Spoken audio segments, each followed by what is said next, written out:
everybody, Functional Concepts for Interiors coming at you with another Tip Tuesday. That wasn't very enthusiastic at all. You should try it again. Hey everybody! Coming at you with another Tip Tuesday. Functional Concepts for motherfucking interiors. Oh my God. Beautiful lady.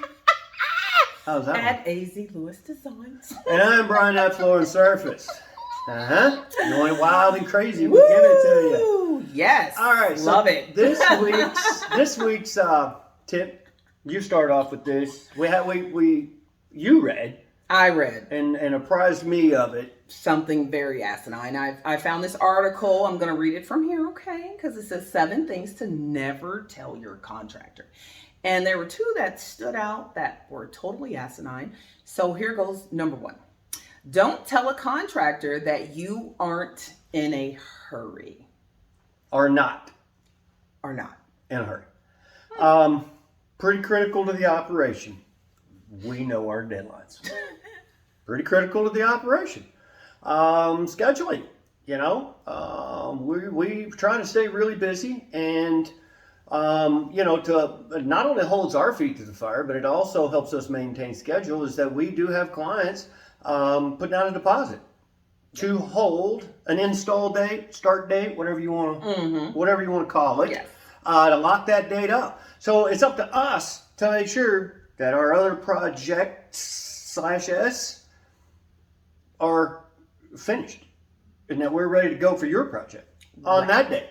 And if we've only got 7 days to do a 10-day project because you actually are in a hurry, it's pretty critical we know this, because now how early can we get in? How early can we let work? Or can we even do it at all? Yeah. Is it going to even fit into our schedule? Right. So whatever your schedule or timeline that you would like to happen for your project, you really should let your contractor know, as well as even on the design side. When do you need it by? Yeah. Can I get it all, like I can't do a, whole home design in 6 weeks. It's impossible. It's impossible. So, ready for the next one? Yeah. That other asinine thing that they say. Do not let a contractor choose the materials. Yeah, and there's 2 different ways to go here. I've thought about this one. Okay.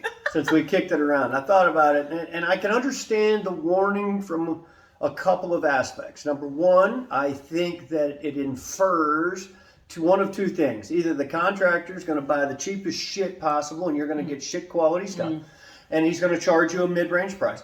Or he's going to buy the most expensive thing out there, and your project is going to be more expensive than what you thought. Now, that said, this should all be discussed during the phase of the quoting phase. Because for us, let me put it to you this way. There's thin set when it comes to installing tile.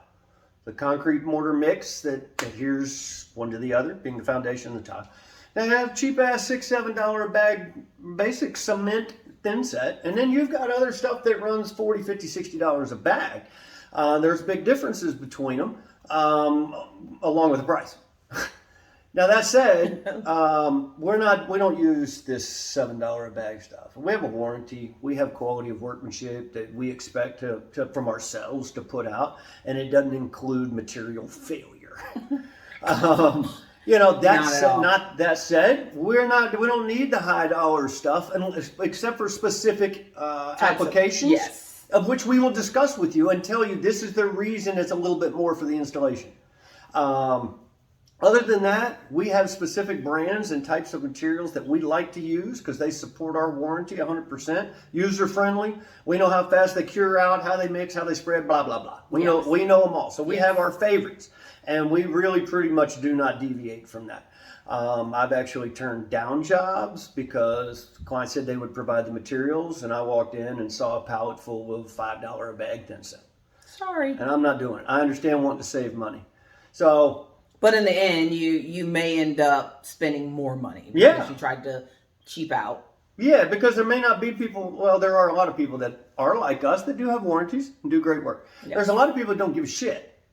And they'll do whatever you put down in front of them. Doesn't matter. And if it pops up, and they're just going to go, well, you bought the shit. So the moral of the story is that to us, it matters. Yeah. Besides that, we know what we're working with. We include certain aspects of materials in our quotes and bids because we know it meets our standards and our warranties, and we know how to use the stuff like the back of our hand. And it's not going to be this high-end stuff. It's all priced right in there. So don't be afraid to ask your contractor what he's using. Right. Well, I have no problem. We have no issue at all showing you exactly what we're using. No problem at all. But ask them. That is all. That's pretty much it. We need to know the schedule, and we need to discuss the materials that you would like to buy, even if you would like to buy them, or we can give you suggestions for the right things to buy for your application. That's a good one. I've had some people say, no, you tell me what to get and I'll get it. Not a problem. Not a problem. Just get what I ask you to get. Yes. Otherwise, don't deviate. Yeah. And that's it. That's all we got. Things that are critical that your contractor knows, expect the same upfront honesty from them in return. Yep. Tip Tuesday.